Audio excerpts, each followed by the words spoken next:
Hey folks, it's your main man E, and I wanted to do a video talking about 3 ways to condition your dog to the crate that you may not have thought of yet. Okay, maybe you've tried putting food in there or putting a Kong in there and you're still struggling with your dog in the crate. And so I wanted to make this video and just talk about a few things you can do. Okay, one thing that can be the most helpful to do is to think about your crate location. Is your crate in a very isolated area that's far away from you? That may be too much to start off with. You may want to have the dog get used to just being in the crate next to your bed when you're going to sleep, or maybe put the crate next to your chair where you're going to sit for a period of time. So the dog, when they're in the crate, it gets used to being in the crate, at least initially, with you nearby. If you go and put the crate, in the garage or in a closet or somewhere far away, the dog may feel stressed out that they're not able to see you, and that may be too challenging for them, especially initially in the crate training process. Another thing to think about is to invest in some sort of remote training food dispenser. So that could be something called the Treat and Train, which is something you can get on Chewy. You could also get a Furbo that will put food out remotely when you push a button, or you can even put some of these devices on a timer so that you can put the food dispenser in the crate with your dog, and when you're not there, food will come out and give them a reward without you having to go back and give them food. So let's say they're in their crate, they're doing really good. After 5 minutes, you could go on your phone, push a button, and the Furbo is going to feed a treat and reward them for being calm in there for 5 minutes. Or you get your Treat and Train, and that is a remote powered treat or food dispenser. You could even set a timer where every few minutes some food is dispensed, okay? And we'll put a link for that product in the description below.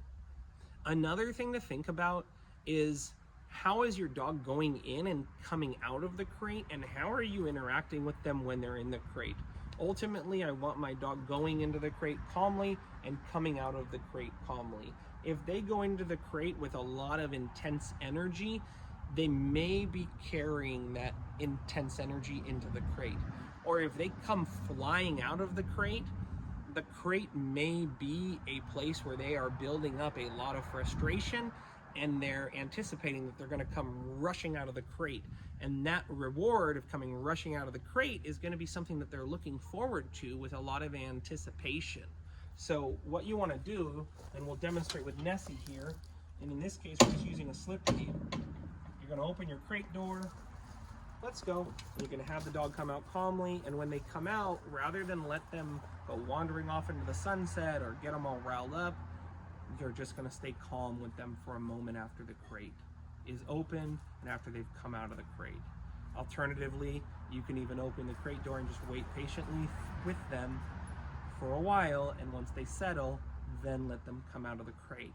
And similarly, when you go to put the dog in the crate, it should be something like this, where I open my crate door, the dog waits, I use my leash, come on, hop up, put them in there, and then they wait in there and they don't come out again.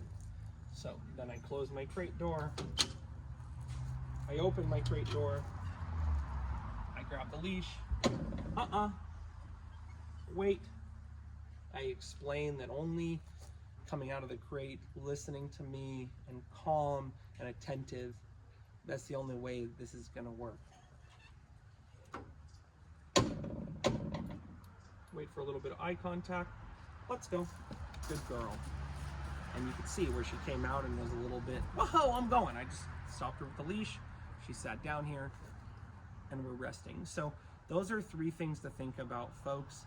A remote feeder like a Furbo or a Treat and Train, working with a leash on going in and going out of the crate calmly.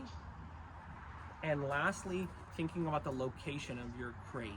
One thing to even consider is maybe introduce the crate in the car. If the dog really likes being in the car, maybe start just putting them in the crate in the car and going for a little ride, or have the car parked in the garage for a while and have them be calm.